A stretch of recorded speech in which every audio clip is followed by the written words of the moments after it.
welcome back to the Success Open Source Podcast, where we're digging into some topics, strategies, frameworks to make success a little more open source.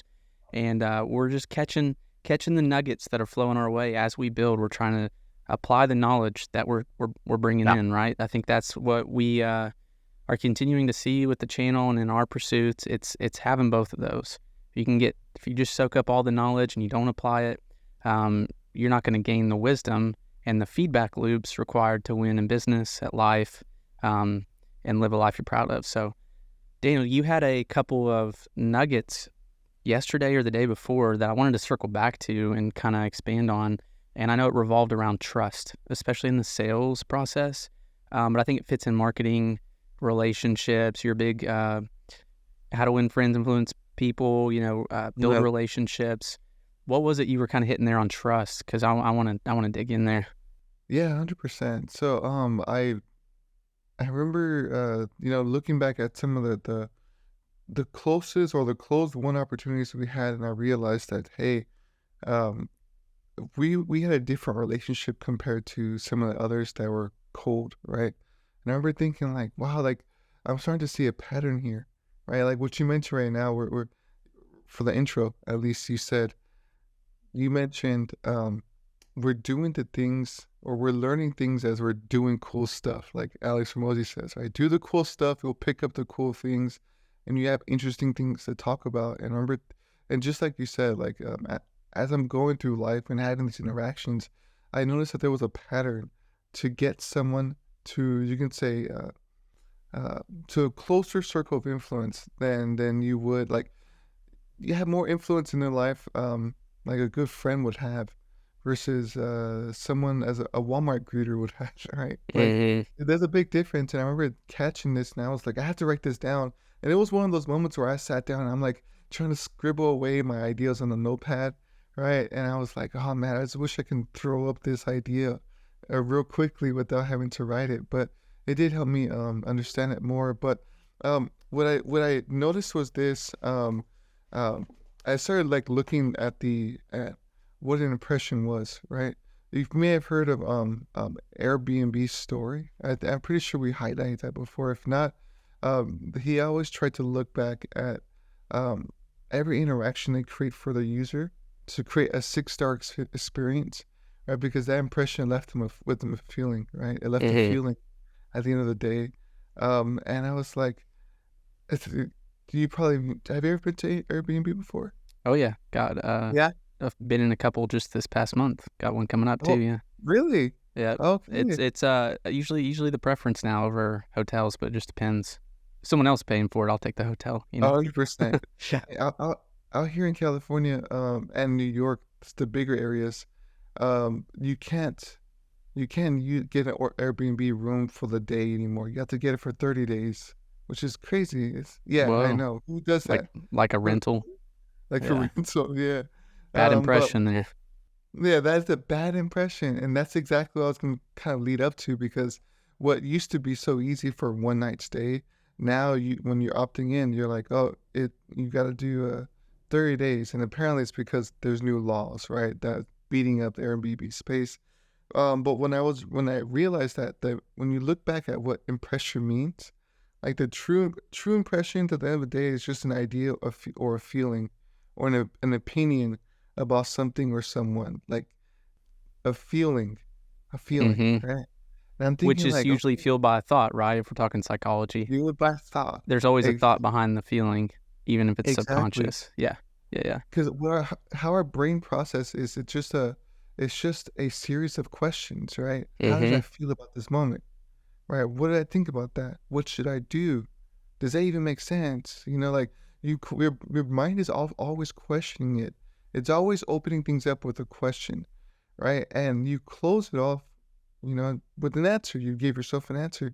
And I remember thinking like, oh, these impressions are really just a prompted question in their mind, and then an answer that they give to that question, right? So to bring this back to what the interaction I've been having with people, I remember reaching out to some of these new people on Twitter, and I remember realizing that I can leave them with a really good impression right now based on the first message I send them, right? And here's a good example, and this is to bring it home. I was on a space, one of those X spaces, right? We're talking about the a weekend wrap up of AI, right? And in that space, I was trying to be as involved as possible, right? I don't know anything about, not like you know a lot more about AI than I do, but I gave my 2 cents where I could. I gave ideas, I gave feedback, I made people feel a certain way about what they were saying, right? So when someone said, "Oh, this is what I done with it," I would instantly mention them and say, "That's a great idea. I like it because of this, this, and that."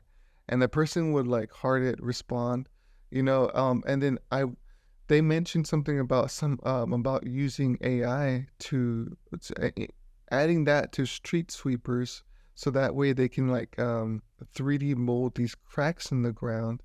Oh, And I wow. was like, that's a good idea if you think about it. He says you can license that and sell it to the city so that way you just print out these crack builders, right? So that way those potholes are forever done.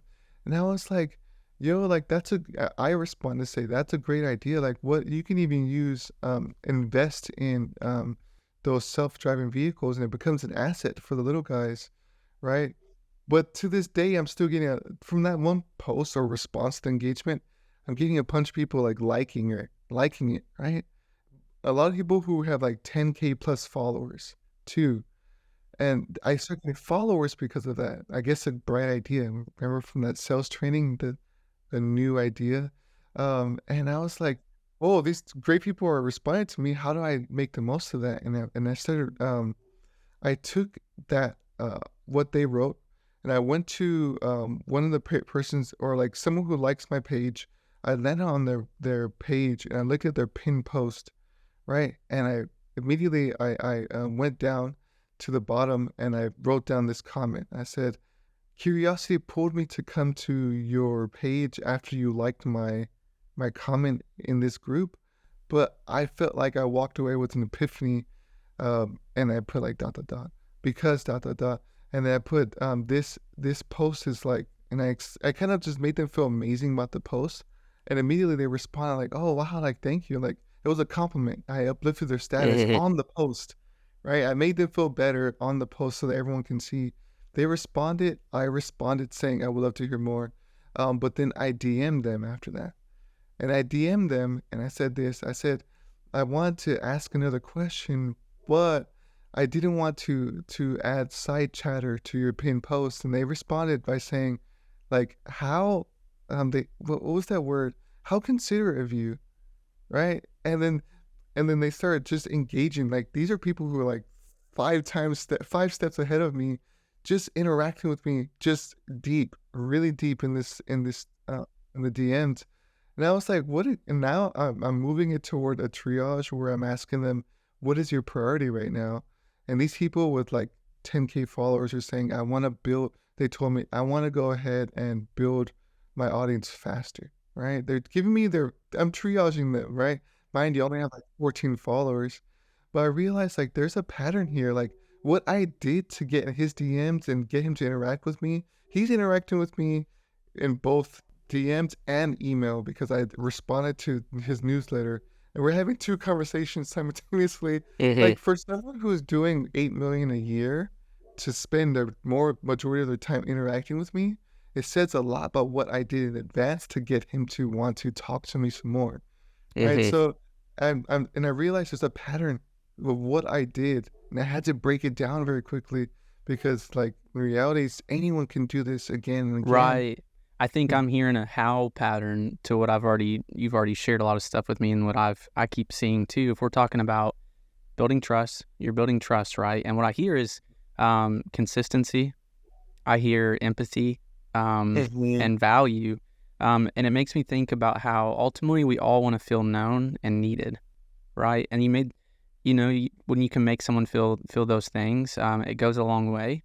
And I think this is exciting because it fits into what we're seeing as far as what we're calling the 3 C's, right? Of content. If you can post valuable content, if you can engage in the comments, like in the actual be social on social media, and then if you can have great conversations in the DMs, you're going to build powerful relationships, maybe partnerships, maybe possible clients, prospecting leads. Um, and I think that's the beauty of when social media is actually social, not just a place for you to doom scroll. And at the end of the day, that trust factor, right? What is that trust equation? And it feels like that recipe, right, of empathy, authority, and value, but it's all wrapped up in the consistency piece. We all know this, even with ourselves.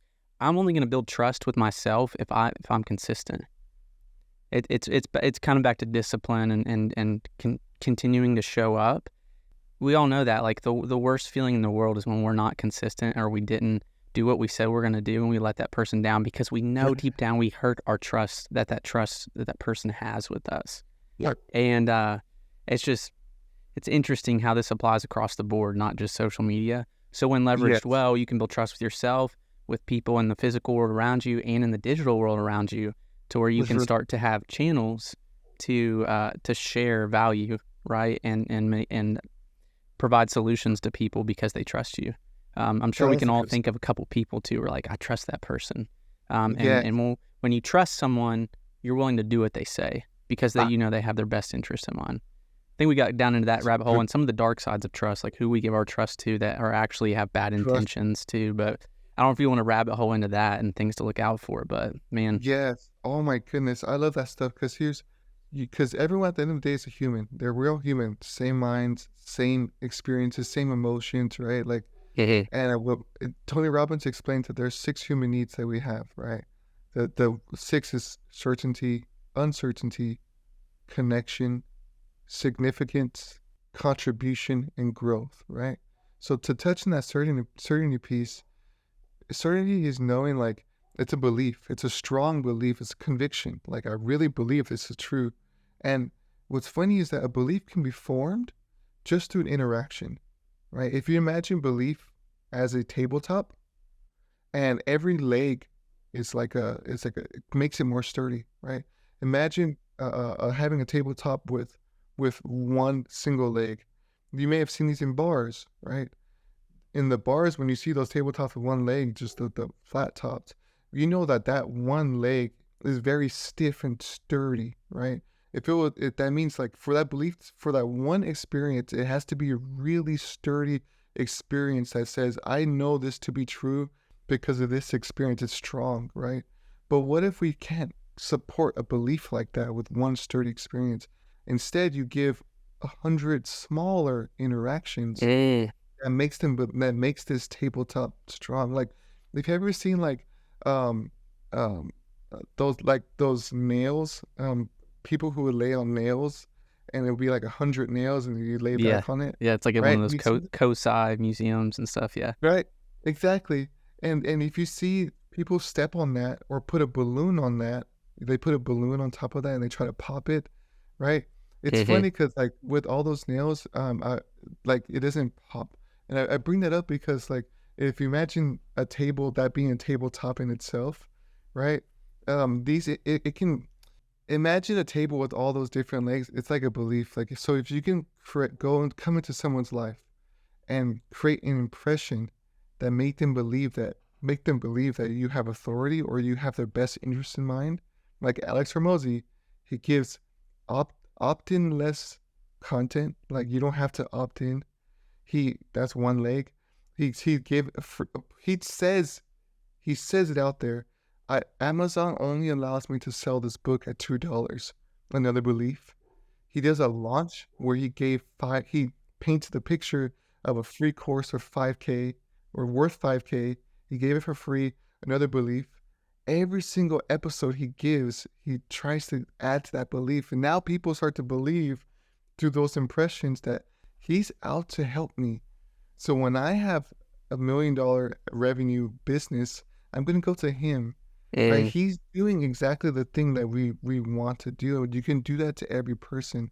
So at the end of the day, we're all humans, and certainty is just an interaction that adds to a belief. It's the certainty piece. Wow. It compounds, and it makes things in neural networks, and it wires it in our brain, right? It also interesting piece there on Hormozy, because you're like, doesn't that kind of devalue, like, he's kind of putting in your brain his stuff's not worth a lot? But at the same time, he makes it well known. he's doing these big things over here. Because I think there's insights, then you get to frameworks, and these are like, knowledge-based things that you can consume. And then you actually get into mechanisms that can be sold to you. And his top mechanism is his brain, that he will invest in a company in his capital, right? To invest in a company and flip it, because he knows how to apply the frameworks to a specific business. And that's super interesting, because he's the framework guy. He's right up there with Russell Brunson as far as sharing frameworks. And I don't know, I just thought of that because you talk about these seeds planted kind of deal, and it's a lot of insights, epiphanies, ideas that can be unlocked. We all know that one tweet or one line in a book can change your perspective and change your life, honestly. So just really not shying away from sharing and finding those people that you want to be consistent with and sharing. Because I just recently read more of a book called The Power of Consistency. Funny enough, right? Power of Consistency. The guy was in prison, and he was in a bad trajectory in his life. And I don't remember what book he read, if it was like a Napoleon Hill or what, but he started to read about the power of changing your mind, right? And rewiring your brain, and the power of how you think, right? So he's like, what do I have to lose? I'm in this prison cell. I'm basically in a bunker with no purpose in my life right now. I have a son who doesn't know his dad. I know I don't want to stay in this existence. What if what I do with my mind consistently could change my life? And he just reads it, applies it, works on his mind every single day. This is really kind of short phrasing it, but then he thinks about his son specifically. He wants to build trust with his son. He wants to be a dad that his son can trust. So he's like, what can I do in a prison cell consistently every single week or day? And what kind of value can I hold myself to? And he's like, I can write letters to my son until the point I come out. I can write letters to him. And he had another kind of belief he held about it. Like he wanted to be a trustworthy dad. And he would like affirm that in his mind, and then he would affirm it with his actions. And Wow. by the time he gets out, his son's learned a lot about him. He's learned a lot about his son. And there's been a relationship, even though they haven't been able to physically be in each other's lives. And then, full circle, he shares a story about when he sends his son off to college, because his son was like 10 when he got out. He was 3 when he went in. 7 years. Oh man. Hugs his son at college, and he's like, basically they exchange just a proud moment, like proud to be your son, proud to be your dad. And Yeah. and it was the little things done consistently over time that built that trust. It's so Damn. this should be liberating to us. It's not like this some kind of crazy magical formula and new shiny objects you have to find and this and that. It's just the consistency piece. Yes. Yeah. That's That was so powerful, man. I love that. I'm gonna read that book now. That's a really, and you've pretty much narrowed down one of the pieces that I'm labeling as the 2-cent trust stack, right? Because it comes down to just I think it was just 8 different things you can do that's gonna help build trust in someone, right? Consistency was one of them. You know what I mean? Like if you think about it, showing up the same time every single day. Like we all have trust in Amazon to show up and deliver in 2 days because they've done it before, have done it again and again, right? Or my favorite TV show that I always turned on at 7 o'clock, right? Like it's a different feeling you have with them, right? And the owners or the creators of them, like I used to love watching Snowfall and Breaking Bad, right? Like I would show up every single week, the same time, like 7 o'clock on Wednesdays. I think that's when when Snowfall will turn on. And I'm like, they're really like, oh, it's like the amazing moment, to the point where I thought the actor, like if I can meet him, I would shake his hand and hug him, right? It made me love people like him, right? Like Mhm. it's just, but it's so true. Like, Mhm. so if I broke down on what we talked about the entire time, the whole point of this, first and foremost, is that you're able to build trust with anyone in a way where they're willing to give you more time. Think about it like this. If you know the Dunbar number, right? You've heard of the Dunbar number. I think I already told you about that, right? Like Mhm. it's the idea that one single person can only manage up to a specific amount of relationships, so that way they can thrive, right? And if we used to all be in tribes in the past, right? So the tribe. This is the Dunbar number is pretty much consists of the tribe in general. And he says that there's 5 people in your life, you could probably think of them right now, that are really, really close with, right? Nora, Liam, Lakin, right? Then there's 2 other people in your life that are like inner circle family, like not friends like me, but like they're your family. Like that you will label them top 5, right? So then the next stage is meaningful relationships, 15 people, right? Daniel, Noah, right? You're one of the 15 that we talk every day, right? If you think about, and what helps you get to that number is time. Because if you think about it like this, think about the best friends you've had in high school or middle school, right? You only got there because of the time that you elapsed together. Same thing with your family. Depth too, but probably more for experiences. Yes, right. But experience. I've had coworkers where every single day, but they're not in the 15 because I don't have the depth that I may have with someone that I meet with weekly or less. But we Yes. deeply Yeah. invest in each other's life and each other's growth. So, and you added to that point, this from the like switch is the friendship formula, which is proximity, duration, frequency, and intensity, right? If intensity is really strong, just like you said, depth, it can outpower the rest of them because it's like the beacon above all, right? Like for example, do you have a friend that you only talk to maybe a couple times a year, but when you do talk, you talk for like 3 hours, 5 hours, for a long time, right? So duration could be low, or frequency could be low, but duration makes up for that. You know what I mean? Because it's like long. So what you mentioned right now is like you have friends that, although I don't talk or they're not nearby, or we don't put a lot of time together, frequency duration is low, or frequency low, but intensity is so strong that they're in my inner circle because that friendship formula is high, right? So I bring that up because there's a formula behind all of this, and we're gonna have to have a graph for someone to see it. But the idea is that you can throw this at anyone. They can throw it at Tony Robbins, Russell Brunson. I can throw it at anyone you want to speak. It can be lower on the totem pole too. Yeah. And so, how do you use that? How do you what is that will look like? What do you have to do on a daily basis in order to add to that? And the first thing, just like you said, is consistency, right? Like showing up with a regular post. Like if your profile at 2, 5, and 7 p.m. always have a post for the last 3 years, they have a different idea of you. Like look at YouTube channels when someone has a wall of posts versus someone who has three videos. You think differently about them, and that's the idea there, right? Same thing with consistency in terms of your message.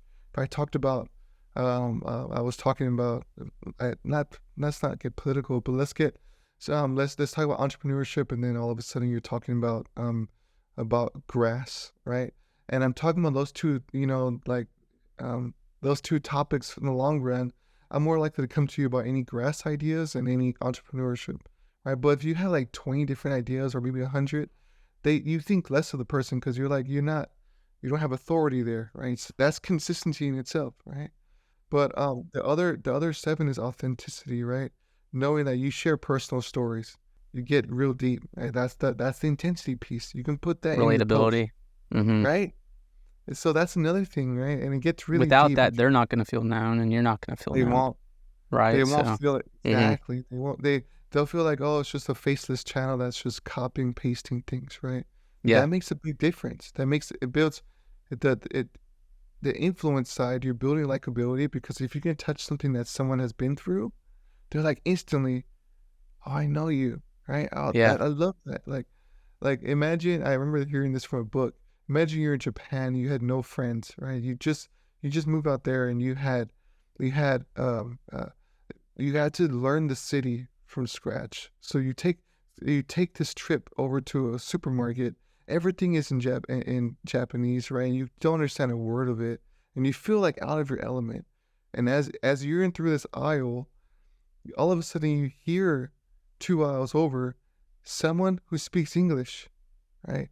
But more importantly, they have the same accent as you, right? You can think of an accent right away, and you're like, I have to go find this person. Like, who is this, right? I mean, when we were when we were on the trip not too long ago, that I heard a Kentucky accent, and I was like, "Where are you from?" You see what I And mean? it's like, "Oh, let's go. Someone in my neck of the woods."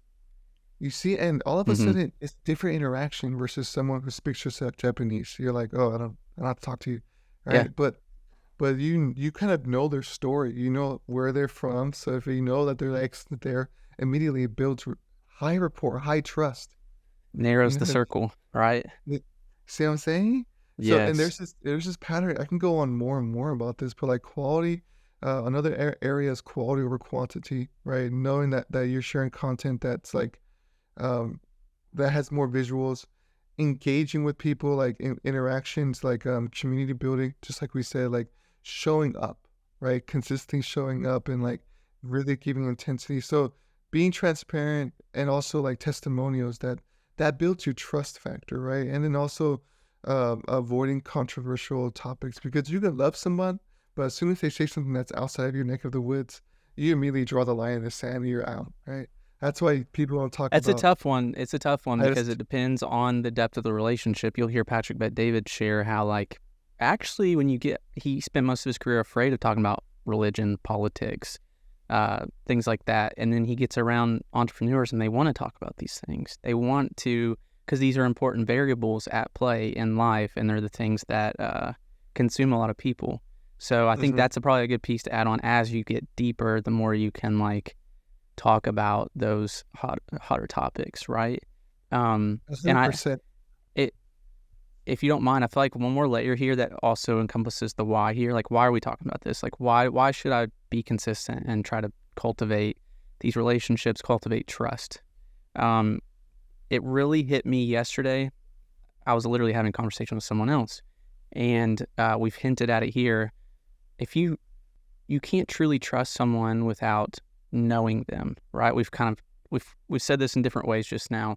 Even in my relationship with God, if I don't trust God, it should be a question: do I know them? Maybe you do. Do I truly know Him, or do I truly know them? And maybe you do, and they've shown untrustworthy behaviors. But maybe you just haven't put the time in, or you haven't made yourself available to be trusted by them as well, because it's reciprocal, right? And I heard that the number one fear in life is death, supposedly. But I've also heard anxiety can be traced back to a fear of being unloved.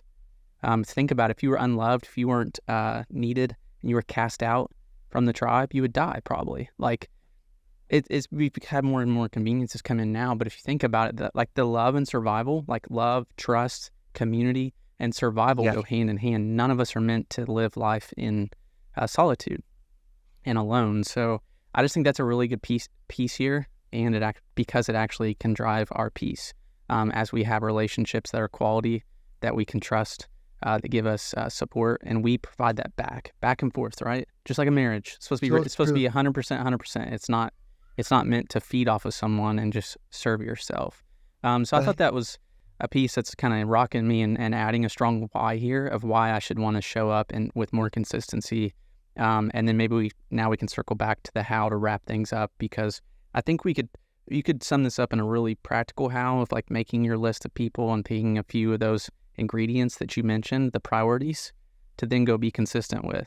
And that can, in the physical relationships, or like, the one-to-one life relationships, it can be like, pick a few people, pick a few messages to send every day. Plus, make sure you're intentional with meaningful conversations with your family, with the people that you see right in front of you. Um, 100%. what would you add to that, Daniel?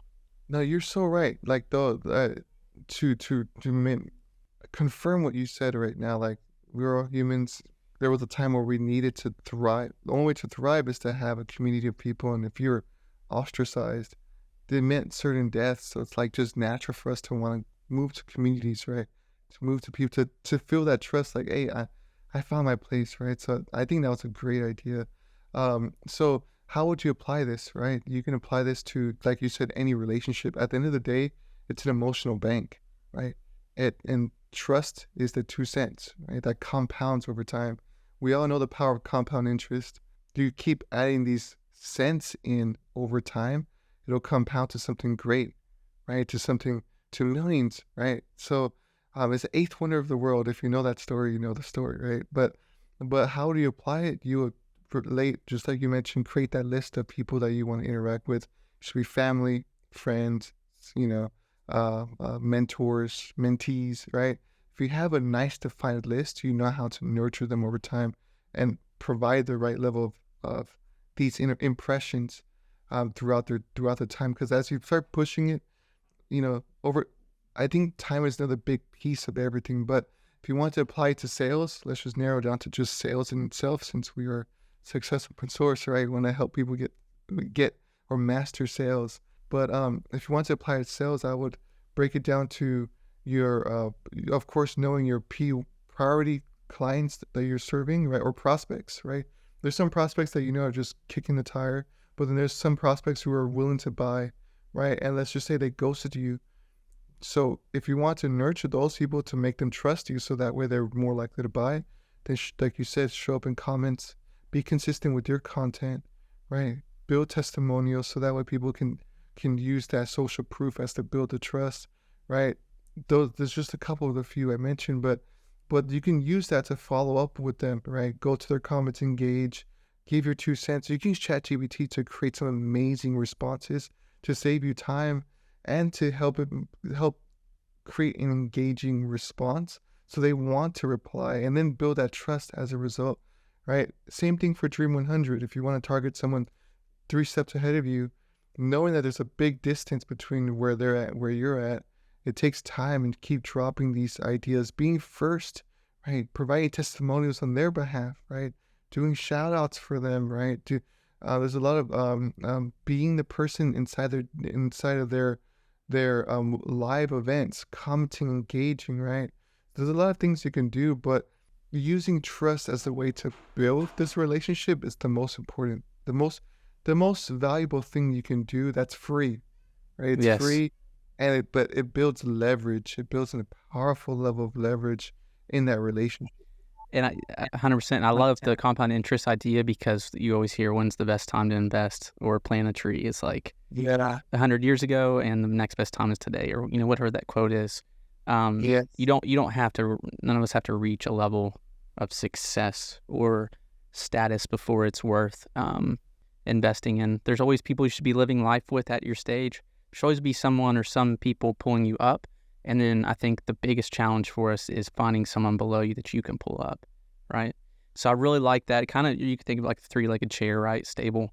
And when you don't have those pieces, especially someone pulling you up and encouraging you, we all know we tend to move towards entropy, and if we're not growing, we're dying kind of deal. But relationships, man, so key. Relationships, knowledge, action.